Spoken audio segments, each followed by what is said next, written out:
not up to date. Until the end of this last year, I was thinking that we are still in narrow.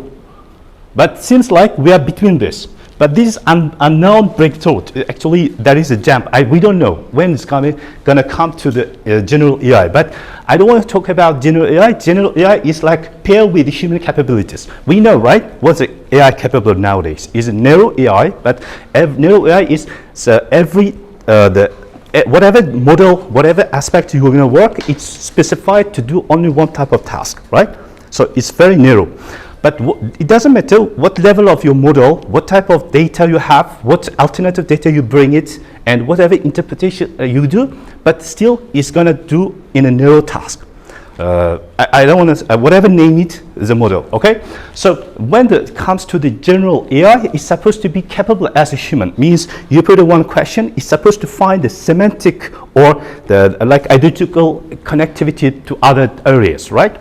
So now, I think the guys, you heard about it, generative AI. What is this?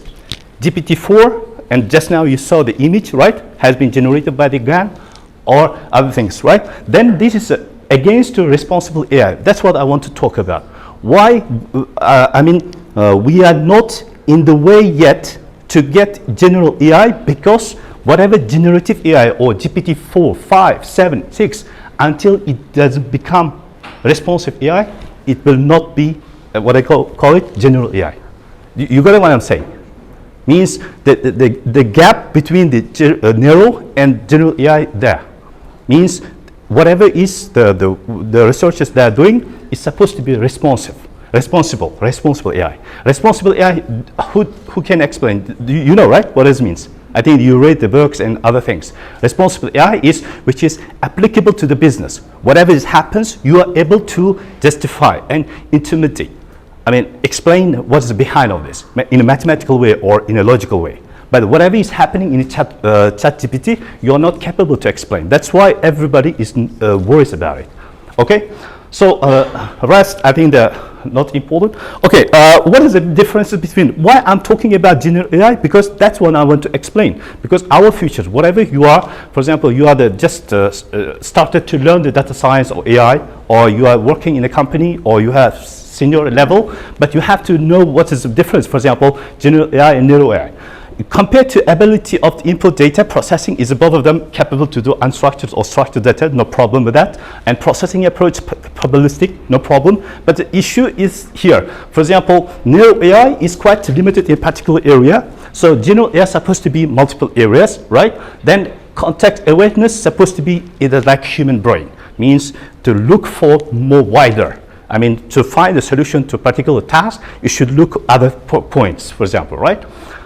Okay, so the last thing is approaches. In a neural AI, for example, right nowadays, everybody does what? ML, machine learning, NLPs, and deep learning, for example, right? And what's the differences between neural AI's approach with the general AI is, and system should be capable to formulate, means unstructured data become structured as a human brain from multiple sources. That's if your model or your approach is capable to this, means you are already in general AI level. But unfortunately, none of the research, none of the approach is not in this level yet. They say, but it's not, because you can all the papers nowadays, a lot of papers has been written so about it, and recently there are some others. Maybe in the community, I'm going to share very interesting, reports and research later on in the ML community. All right, so now come to next thing.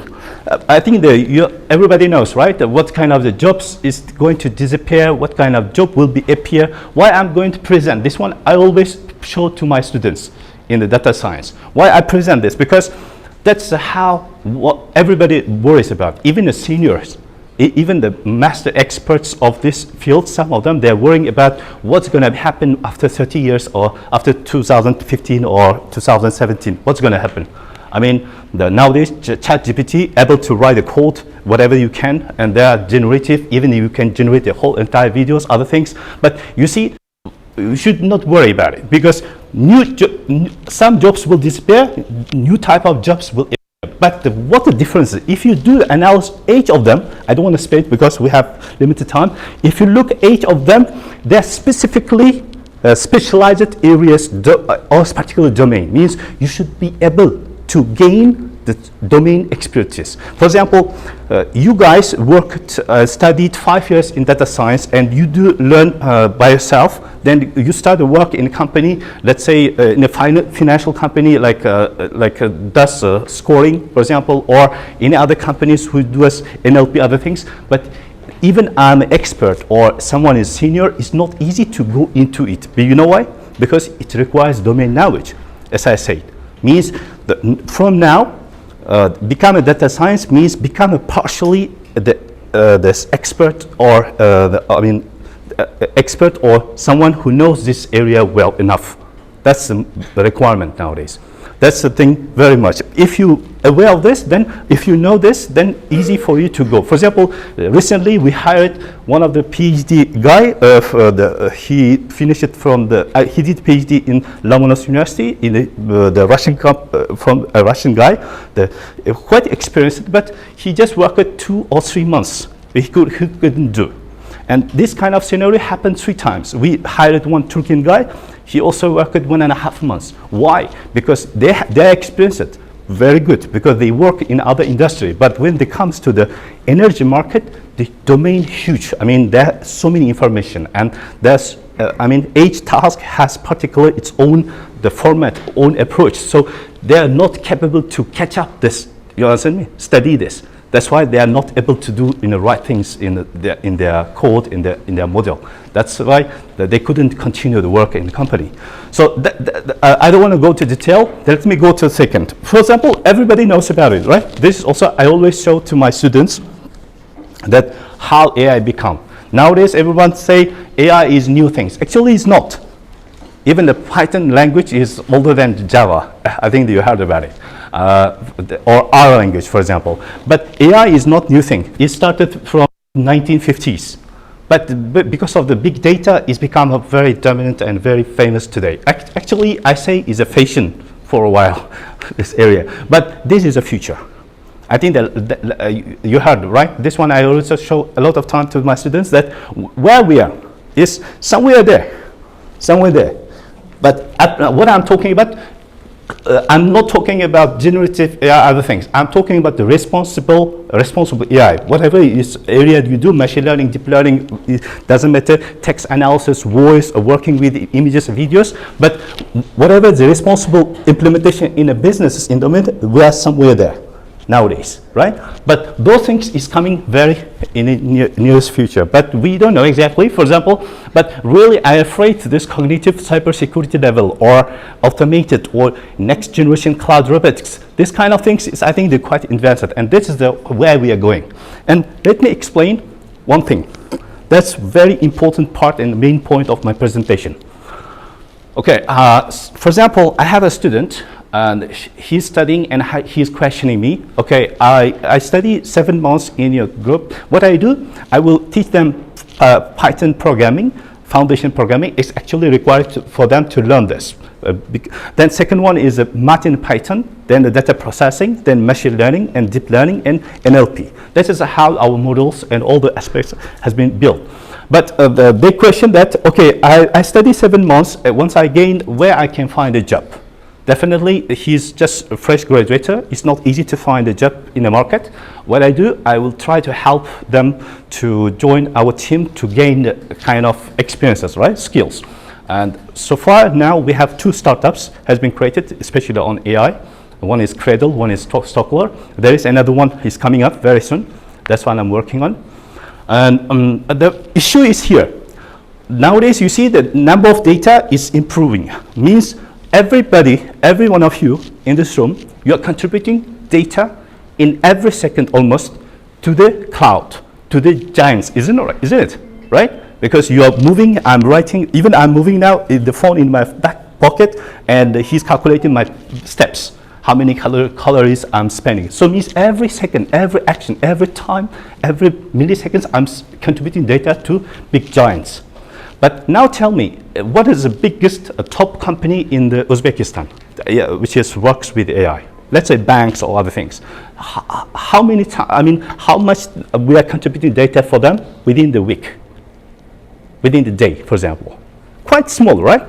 But we are contributing data. Means we are giving the data to the big giants quite fast and quite well. And this data is unstructured, of course, but what they are powering their GPTs or other NLPs or other genetic information, but without responsibilities, means responsible AI. That's why they have a more chance to go to general AI. But the small companies, like small, medium companies, like in nationwide or in the regions, for example, they are not capable to collect such information. You know what I mean? So even you start your work in a company means this market is becoming very small. That's why when the students questioning me, I tell, okay, you try to focus on your X skills, get one company, small, medium company, work there, then you can find the work for others. But so means we have a two group of employees, which works to the small companies, and second one is works for the giants.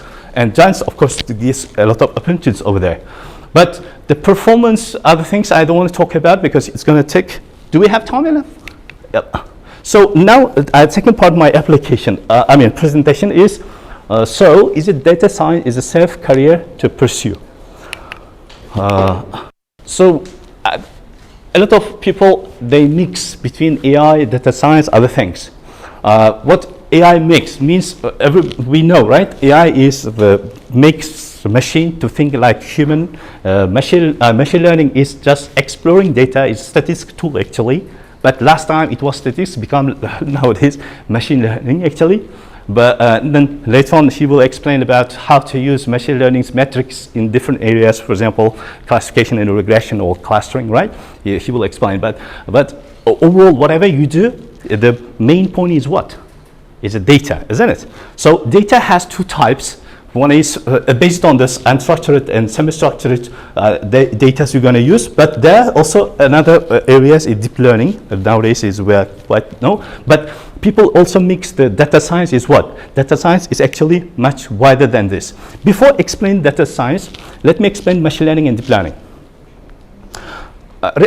In the beginning of the presentation, I told if you are going to become data science, please go in area which is more responsible AI rather than other generative or other type of. It is just hype for a while. You understand me? Because responsible AI is applicable and it can be implemented to the business, and this is benefits to the society or the company or others. That's very important. And most of the responsible AI based on the machine learning. 96% in the market nowadays is machine learning. Why is like that? The question is because whatever input you bring, you are the managing the futures. You should select, do analysis, you do exploration data analysis, you select the future, then you do the classification or regression, whatever, then you get the output. You know what I mean? For example, you hire a lot of researchers, for example, from you create one world very big, very powerful model, right? But when you have wrong input, definitely you will get the wrong output. That's the goal, main rule of the machine learning or the all entire AI. What is the deep learning? In a deep learning is a black box, as we know. So we bring the input, future extraction and classification or regression will be done inside. That's so the way we will get the output. That's why most of non-responsible AIs is through this deep learning. And implementation and in the industry is quite small actually. That's why it specifically does. That's why I say this type of explanation, it will say that general AI is quite far away and still there are a lot of space for the data scientists in the market. Okay, this is the thing. What the data science they do? We do what? From the descriptive analysis, we do the diagnostic up to perspective analysis. In this time, right now we are in the predictive analysis level. Some of our a responsible AI is able to do respective analytics, but it's very narrow one. The one of the top industry, top implementation is the auto cars or autopilots. I mean, and another one thing I want to tell you, just I think that you heard about it. A few of them you saw in YouTube, Microsoft 365, and also new what they call it. I forgot the name. New software which is implemented more AI. I think they're changing the way of we work, right? Just during the AI conference, they presented Copilot. Yeah, Microsoft's Copilot, right? You saw this? Able to present for you everything, but behind still this the not responsible AI, but still it generates for you. It doesn't do by itself. So you're going to do modify and you're going to take the responsibility again by yourself. So yeah. Okay, what is data science actually? Data science is data, statistics, scientific injury. What does mean scientific injury? Means there is particular problems have to be solved, right? So then data processing, machine learning, data science injury, visualization and business analysis.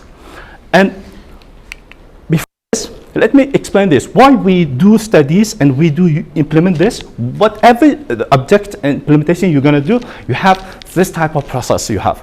So you will, first of all, you will get a training data, you do the testing, you create a model, you check the performance, you measure it, you turn it, you will find all the hyperparameters, and you modify it and fine tuning, whatever it is, you satisfy with the threshold or whatever it is, then you bring it to the live one. Then you test again. If this okay, then it goes to production. Yes, but if you go to more deeply, this is how the framework works actually. So first of all, we need to understand what the business is and put the data understanding and collecting data, then data preparation, select to clean the data, whatever preparation we do, then the algorithm selection will be done. So algorithm selection part is the approach you're going to do depending on what the project, depending on the business. Your approach will be ML or the NLPs or deep learning or whatever it is, right? Then you evaluate your model, then you deploy. Okay. There is the thing. What do you think? Which part is most dominant actually? Everybody knows, right? Which part is most important part? Okay, I will put another one. You know, nowadays this part become automated. It's already become automated because there are so many tools nowadays in the market is coming up. So low code automation for AI models. So it will generate for you the model, it will generate for you the all specific part, as long as you prepare the right data for this. To prepare the right data, you're supposed to understand the data, and you should be able to understand what requirement is coming up from the business point, right? So that's why this part is more cognitive, and this part is not capable to do by AI. I can't tell you, it's just my opinion, next 100 years it's not capable.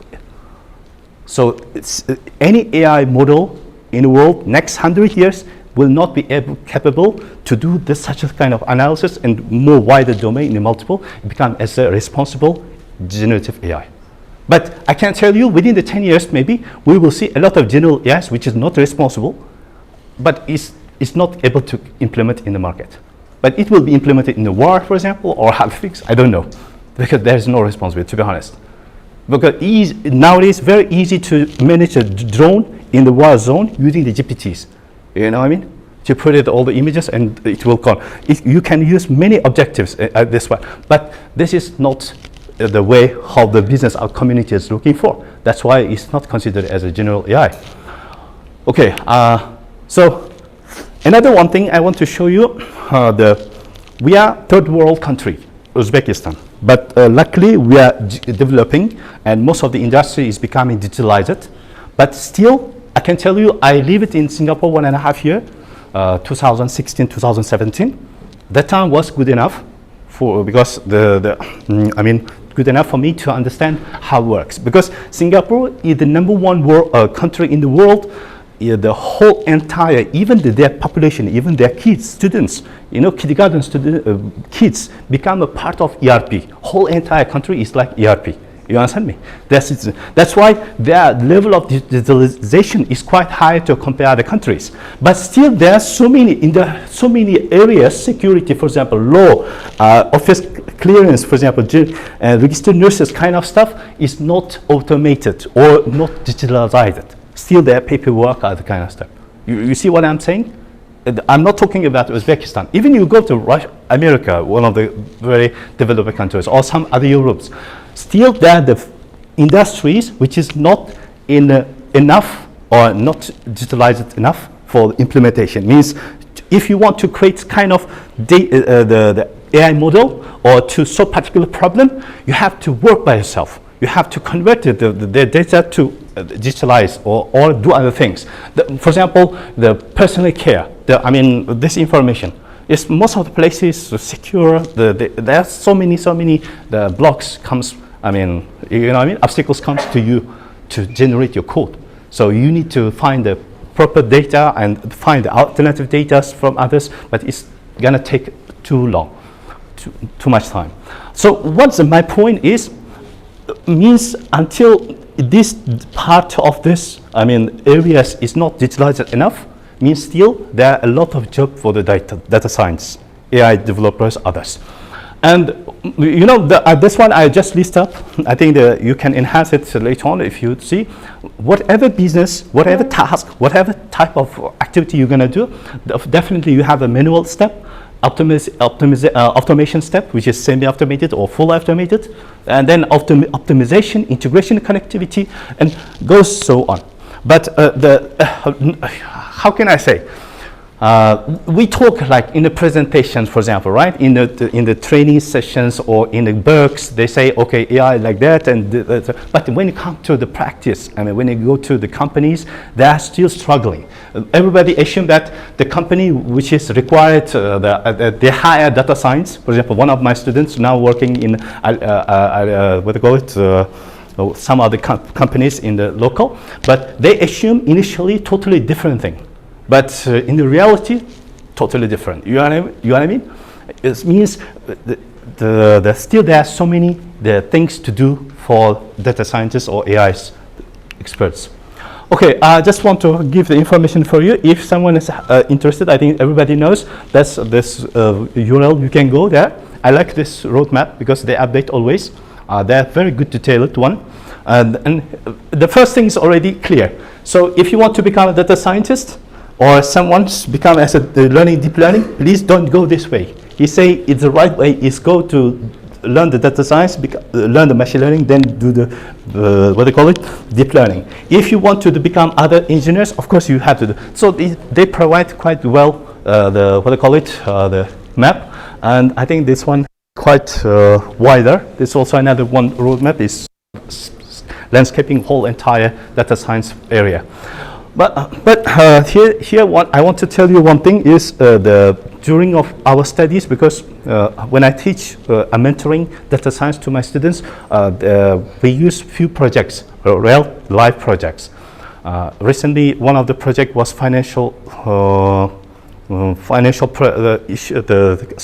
kind of calculation, forecasting.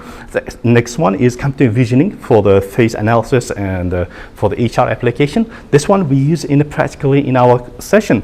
But most of people, they like to do because it's a hype, it's a fashion, data science, but they don't have a background enough on the programming or about mathematical modeling kind of stuff. That's one of the things. If you don't know, please don't go data science, because you're gonna just work out 1 or 2 years, then after that you're gonna struggle and you will get pressure on it. You have to be very good on programming, of course. Second one is programming skill. Second one is mathematical understanding. So this is very important for you guys. This is my message.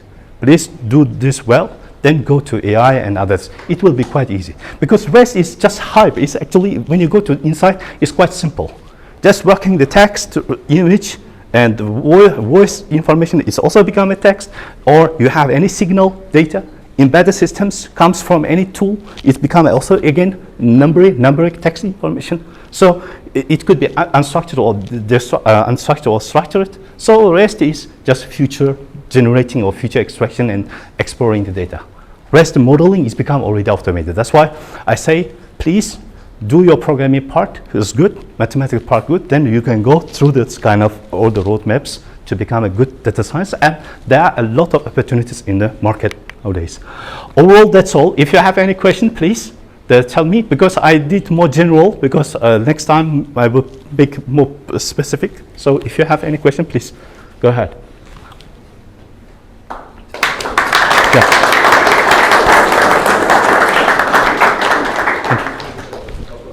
Yeah. My name is Mark. First of all, great presentation. You have a great English, very easy to understand, and great control of suggestions. Thank you. Pleasure to listen to you. So the question is, you say that there is a gap between like GPT-4 and AGI, ML gap. Okay. And do you suggest that this ML gap should be destroyed and eliminated? You repeat again your question? I don't understand. So you suggest that we should just effectively destroy ML gap? No, it's not ML gap. Even if we don't want to. No, it's not related with this. No, I mean, if I understand your question correctly, how can I say? It's again, I'm telling you, a responsive AI is, and what's a business putting the kind of requirement to this, the data science, right? To analyze the data, and what's your expectation from the output?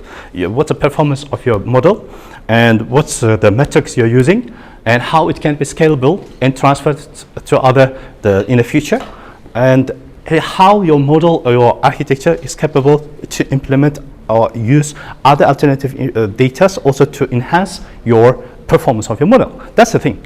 So I'm not talking about the deployment. I'm not talking about the rest. If your model monitoring, you know, there are MLOps. I think you heard. There is a boss. Where are you? That guy. Yeah, this guy. I worked with him in Alif the last time. Then we talk about with him a lot about MLOps and how it can be automated. I mean, the gap, I don't think is quite hard to say. It depends on which area you're going. You are going to do the interest, your approach in responsive AI in the industry, particular task to solve, or go to this kind of hype, for example, ChatGPT's other things, you know, generatives. That's what's currently. Yeah. Yep, please. Hi. My question is easier for you. What do you suggest to choose between two programming language, Python or R, and which one will be used in different industries? Which one will be more preferred? Okay, very good. Thank you for this question, actually. Okay, and how many people of you? 50 people, right? 50 people is working here, but I can tell you, if you apply to the data science job, all of you have very small chance to get hired. You know what? Because in one company, most of the companies nowadays, even few years, they need 2, 3 data science, but they need more developers, to be honest, because the modeling part is one, implementation and responding part is second. And another one, why I'm saying this, because Python is more general purpose application, right? You can do AI projects or data science projects, doesn't matter, but still you are able to do other applications like web applications, server-side application, command line applications, for example, because general purposes. But R is a research language. You know what I mean? R is specified in a particular area. So if you learn the Python, you have a big chance to go to change your specification. For example, if you cannot find a job as a data science, you can work as a data engineer, or you know what I mean? So other areas you can work in MLOps engineer or developing other applications kind of. So you can do this. That's why I prefer and I suggest you go to Python. And second one, Python quite easy. So anyone can do. Most easiest language in the market nowadays.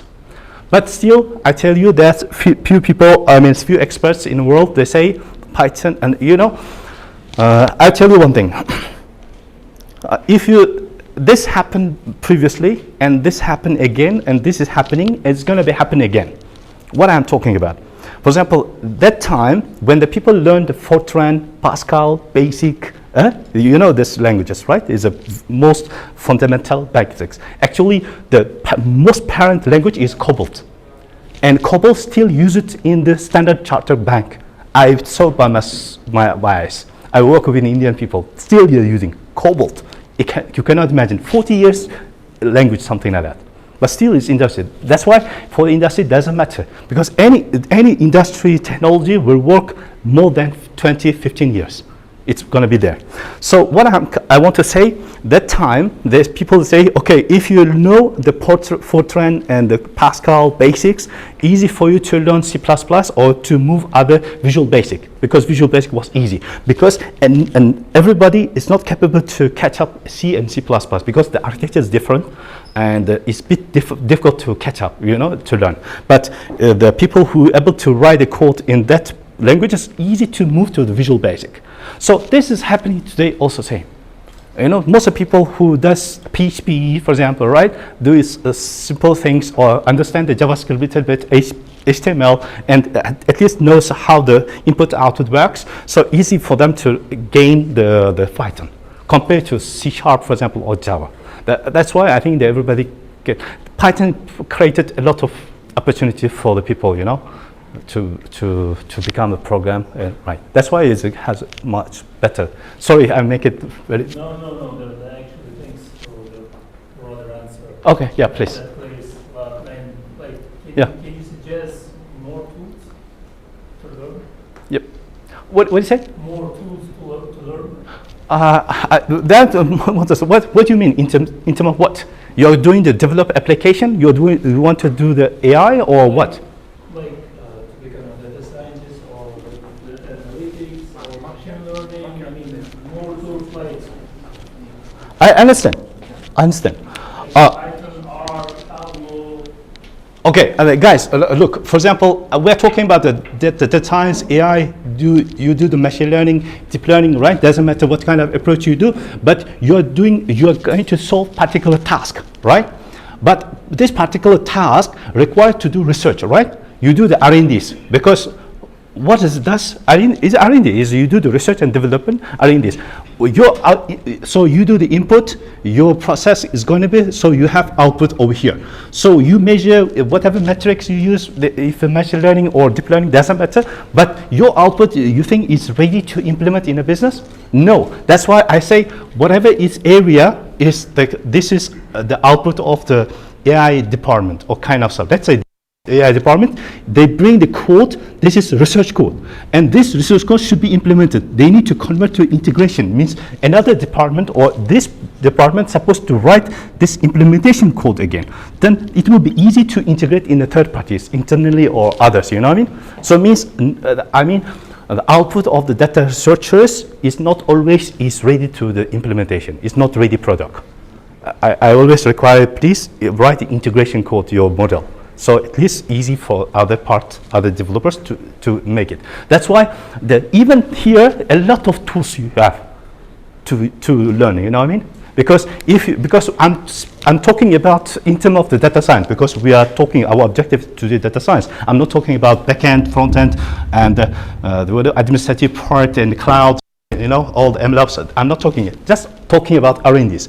If you're a developer, data science, if you want to get a good job and good reputation in a company, able to do research, able to do outcome, your outcomes should be justified. Okay, if they approve it, then you're able to write a code for the implementation. There are so many tools, there are so many things you can use it actually. Yeah, any question? Please go ahead. Do we have time? Some researchers say that in the future ChatGPT will be called the mother of AGIs. Yeah? So we can call ChatGPT as the mother of AGIs. Okay. Now Meta released llamas. So now researchers use llamas to. These llamas uses ChatGPT in this reinforcement manner. So there is an ethical question. Should we care more about maybe older generation models, or we should consider only new generation models? What do you think? What's your opinion? No, actually, the Llama is low-code framework you're talking about, right? Yeah. Yeah, so low code. Again, I don't have answer because I'm not expert of the NLPs, but I'm consumer. But I'm telling you again, what's the objective you're going to put in this, your task, particular task. There is no yes or no, actually. It depends on the case. All right? Yep. Yep. I think that's all. Thank you very much for your attention. Yep.